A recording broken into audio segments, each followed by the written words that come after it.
Orang yang pro Megawati itu begitu mendewakan Soekarno, seakan-akan Indonesia itu dimulai dari Bung Karno, sampai ada paham Soekarnoisme. Bahwa Indonesia itu seakan-akan dimulai dari Soekarno. Memang deklarator kemerdekaan Indonesia itu Soekarno. Tapi umat Islam atau partai-partai Islam itu tidak kecil hati. Karena embrio yang bernama Indonesia itu dari tahun 1908, sebelum ada partai nasionalis yang berani melawan kolonialisme Belanda adalah partai-partai Islam. Sehingga kebangkitan Indonesia dimulai 1908. Karena saat itu yang pertama mencetus ide melawan Belanda adalah kiai-kiai Islam. Yaitu saat itu bikin serikat dagang Islam. Terus lama-lama menjadi serikat Islam. Terus lama-lama menjadi partai Islam. Dimulai dari angkatannya Hos Cokroaminoto.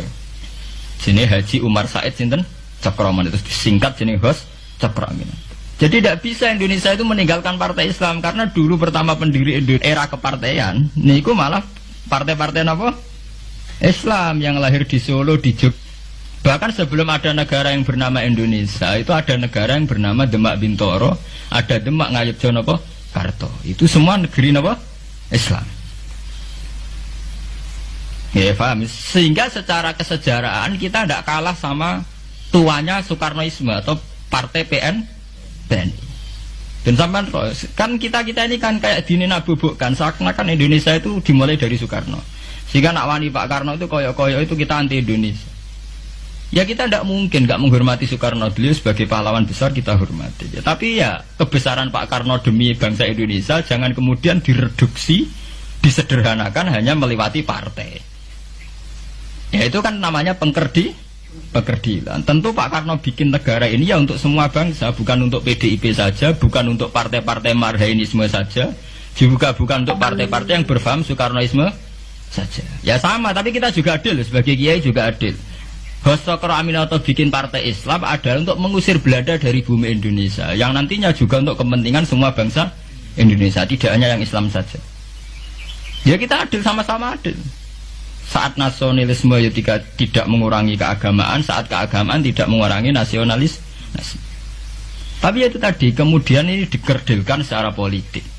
Di sawangannya nak wis duwete Pak Hasim Mbak Mega nasionalis religius itu sudah ditren. Angger duet senengane pasangan nasionalis sampai apa nak nasionalis terus wajib sholat. Apa nak religius terus gak wajib nasional? Sebetulnya itu kan wajib. Apa kena wong Indonesia terus wajib sholat hanya karena atas nama nasionalisme? Apa nak gue ngiyai terus wajib bayar pajak?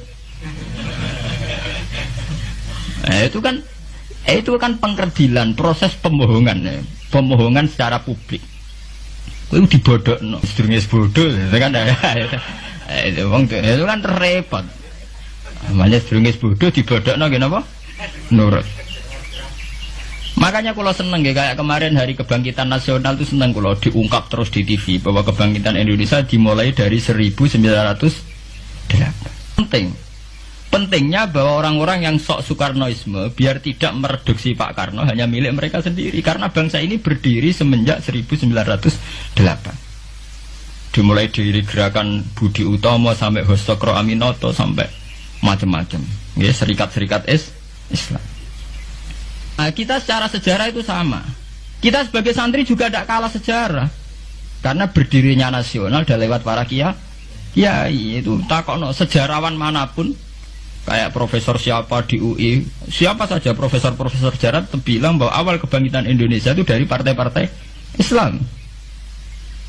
Bahkan versi orang nasionalis sekalipun itu bilang. Karena Islam adalah satu agama yang paling sensitif terhadap penjajahan. Karena Islam melahirkan satu paham jihad, bahwa ketika ada kolonial Belanda, wong Islam terinspirasi harus jihad. Sehingga lahir partai-partai Islam. Dulu yang dilawan itu perdagangan. Ini kalau cerita sejarah, santri-santri sadar. Jadi santri salaf dengan model sekarang sing raro duit, raro dagang itu sebetulnya mengkhianati pendiri santri. Lho boten niku lho fair. Sing gak seneng dagang, gak seneng mergawe itu mengkhianati pendiri pesantren.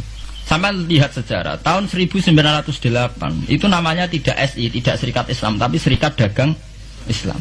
Karena para kiai adalah melawan dominasi Cina di Surakarta dan dominasi Belanda menguasai sentra-sentra perdagangan. Sehingga yang dilawan pertama adalah piye supaya kolonial gak menguasai aset-aset ekonomi.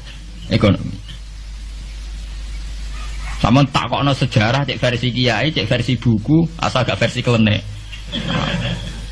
Itu pertama yang dilawan para ulama adalah penguasaan aset ekonomi oleh Cina dan Belanda, sehingga mereka bikin serikat dagang Islam.